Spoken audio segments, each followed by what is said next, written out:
We will occasionally have some conservatives on this week to show the differences and kind of get to the bottom of it.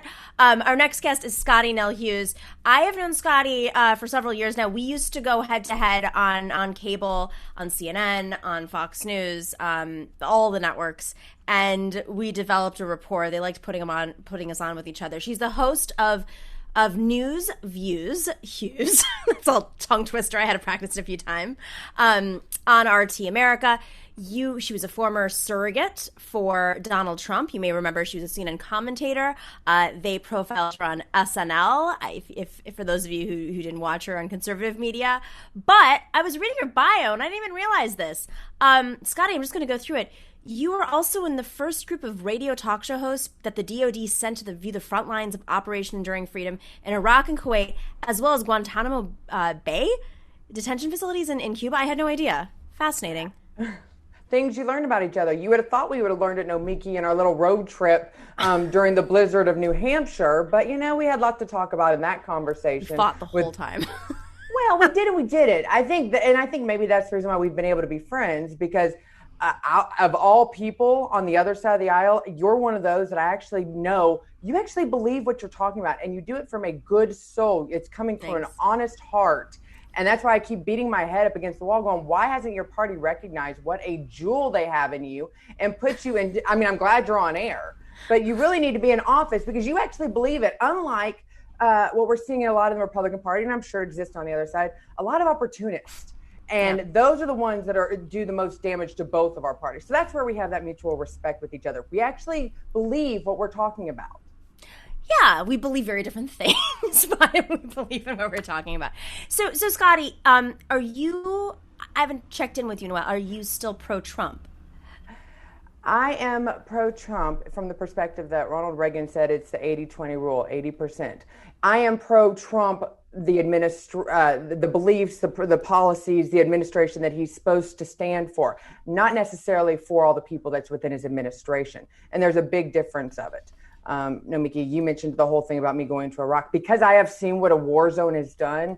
And in the last 2 years, I've been to Vietnam. I've been down to Argentina. I've seen what war does to communities and to countries, and wars that we should never have even been involved in. And so, especially as my children continue to get closer to that age of 18, it has now become my whole heart to do everything I can in my power to avoid America getting into one of these countless, never-ending wars that have nothing to do with our country.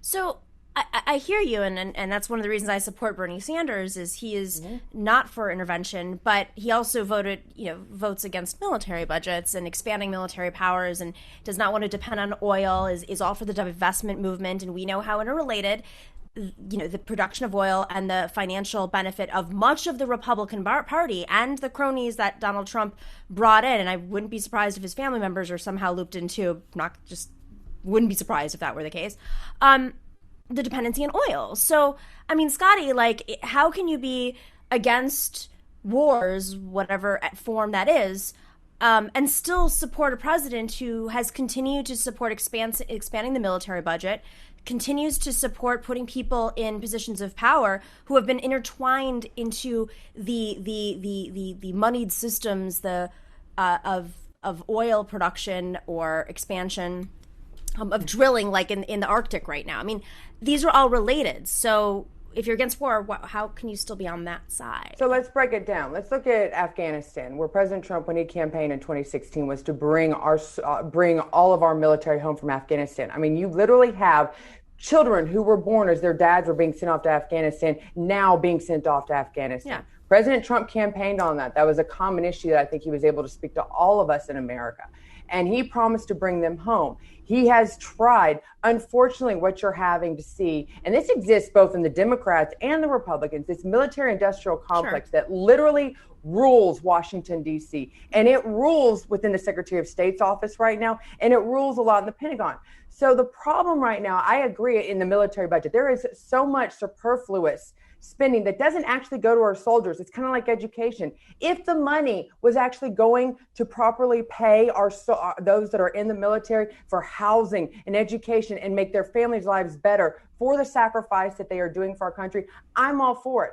But just like with education, that money somehow is losing it from the taxpayer dollars to Washington, D.C., and then it's just disappearing. And it's never going to actually help those families. So, yes, I believe in actually having a strong military as a source of defense and deterrence. What I don't believe is continuing to pour all the money that we do into these contracts and these outside groups that come in and just literally suck taxpayers dry, because there's zero accountability right now within the Department of Defense. And unfortunately, that has plagued the Trump administration. It's plagued the Obama administration. It has plagued the last 40 years, unfortunately, in Washington, D.C. And I was hoping Trump would come in and be able to be able to kind of get the rats out.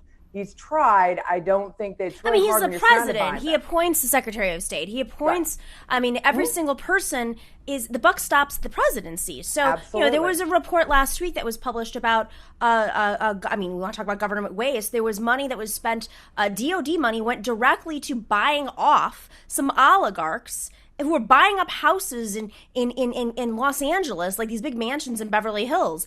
This was a big report that came out, the direct correlation between people who met, oligarchs who met with the Kurdish oligarchs, who met with the Trump administration, and yet, there's no oversight, but also there's no concern. So I just don't understand how you can be supportive of these things. And government waste, yes, it does exist, and it definitely exists with these contracts. Education, I think, is a completely separate subject. Education is being starved, specifically starved, so that it can be privatized, so Betsy DeVos and her cronies can continue to make money off of shutting down, starving, and privatizing public services like education. She's doing it in Puerto Rico right now.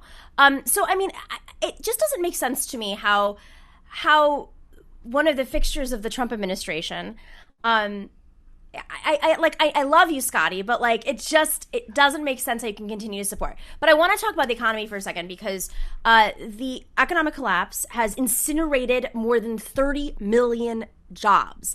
And I hear Donald Trump talking about the stock market a lot, but we need a plan for the jobs market. So just for some perspective, before the crash, the economy had generated about 7 million new jobs under President Trump, as he likes to claim. A lot of them gig jobs, a lot of them not full-time, a lot of them not without benefits.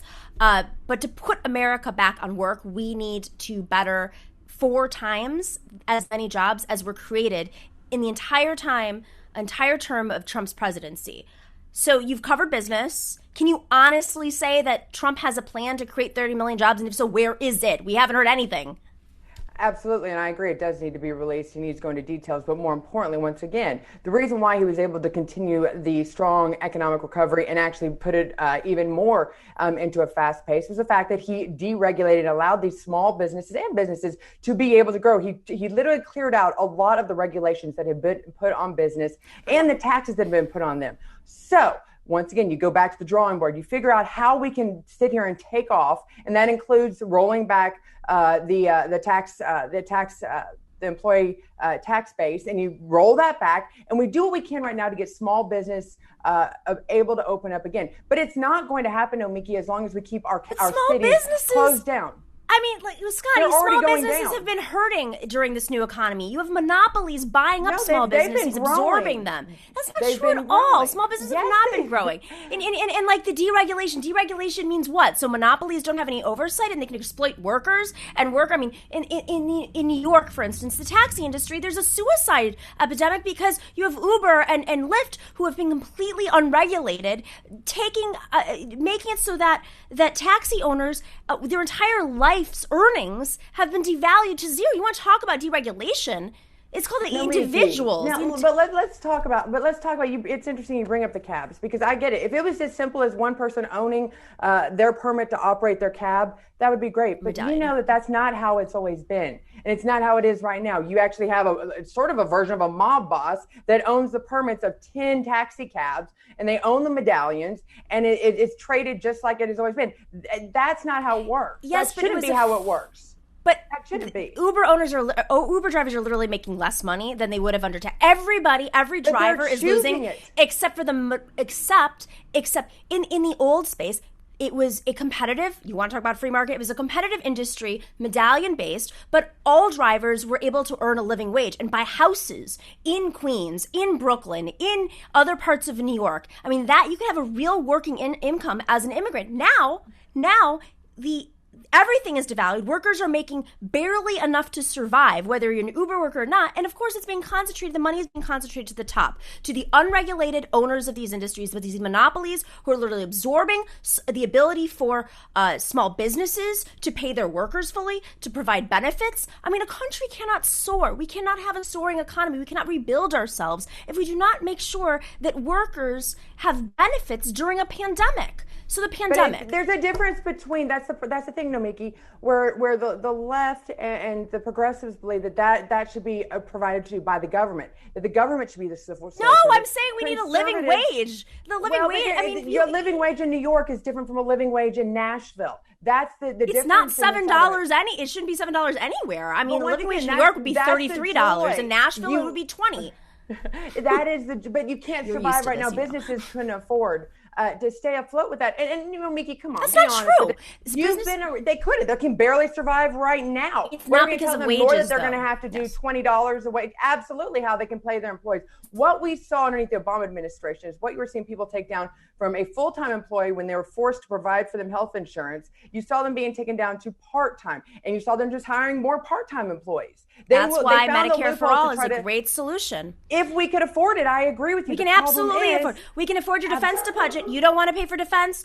Guess what? Great opportunity to cut the defense spending, so we're not spending money on missiles that go nowhere, that just sit there, literally billions of dollars on missiles and hundreds of thousands of dollars on couches. You want to play the waste game. There's a lot of Pentagon waste that we could be using to make sure that we can pay for Medicare for All, which is a drop in the bucket. And also it's an investment in our economy. When people aren't going bankrupt, they can now spend their money on small businesses. It's a consumer-based economy. We know that this is a consumer-based economy. So the more people make, the more small businesses flourish. A lot of small businesses are hurting right now. Yes, because of the healthcare system. You are right. We have a broken healthcare system. But also in cities like New York, for instance, the rents are so outrageously high that they cannot even afford to pay their workers more, especially during the pandemic. Everybody's got to shutter. There's no rent control in big cities across America. And so out of the pandemic, you're going to see small businesses shutter. You're going to see people lose their jobs. You're going to have to move. Obviously, there's a rent freeze, but there's no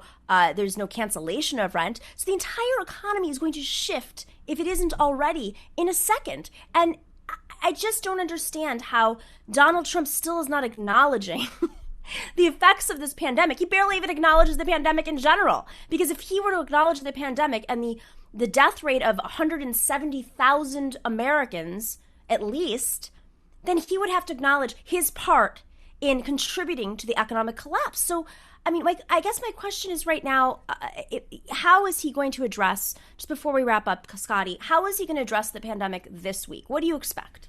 Well, and that's the thing, and I want to answer, but real quick to you, Nomiki, I 100% agree with you. I absolutely believe, I wish that we lived in a world where we could take, instead of spending money on bombs that go nowhere, and put it actually directly in the pockets of our small business and our citizens. Unfortunately, we have corruption in our governments at every single level. And it's not just going to take one president that's going to worm it out. It is going to take the people actually taking back over the government. But that is something that's been just entrenched for the last 50 years. That's why Trump was so appealing in 2016, because people thought since he was on the outside, he was going to come in and truly drain the swamp. What we found, that swamp is still there, and it might even be a little bit more stanky now. How is he going to... You heard it here first. Stankier swamp under the Trump administration, former Trump surrogate. And that's me saying it just because of the people that I've watched him be allowed to take leadership positions. Whether he knew their backgrounds or not, I can't necessarily his say. Son-in-law? I mean, I think he knew his son-in-law's background. Well, that's a whole nother issue. But that being said, for this week, I think what you're going to see is he is going to try to put, after last week where there was such a somewhat negative tone that every single night, a very sombering tone, because I get it. If you're a Democrat now, you're sad. There's not much to look forward to in the world as long as it's under Trump. I think from everything that I'm reading, they're going to try to present a more positive, that America was great. It still is. We just have to get back up and running, and we're going to be better than ever. It's going to be a lot more of an optimistic tone. Just get out your sunshine and roses, because you're going to hear a lot of that, I think, this week from the people. Inspiring messages. They did a little bit of that last week in a good way, but I think you're going to hear even more of that this week. I think it's delusional. I just want to say that. Absolutely delusional. And I think there's going to be a lot of fear mongering, as there always is in the convention. But Scottie, I appreciate your consistency. I do feel like there is a path for you to come to the left. We heard your criticism of the Defense Department. You just killed my criticism. I mean, you're for Medicare for all. Your mindset is just that we can't afford it. I think if I were to show you the numbers, you could see that we could. So maybe if we move you back from Nashville, Tennessee to New York, I would be the only person moving into New York right now. It's true, but there's some opportunities. There's a good reason why I'm here and not there. New York is a great city. It's had a lot of hardship. Guess what? You can sit outside and you can eat right now. So you can also get income tax. Taxes pay for schools and they pay for Medicare for all. So it's important to pay. And corrupt politicians and bombs that go to nowhere. Okay, we're never going to finish this. Scottie, thank you.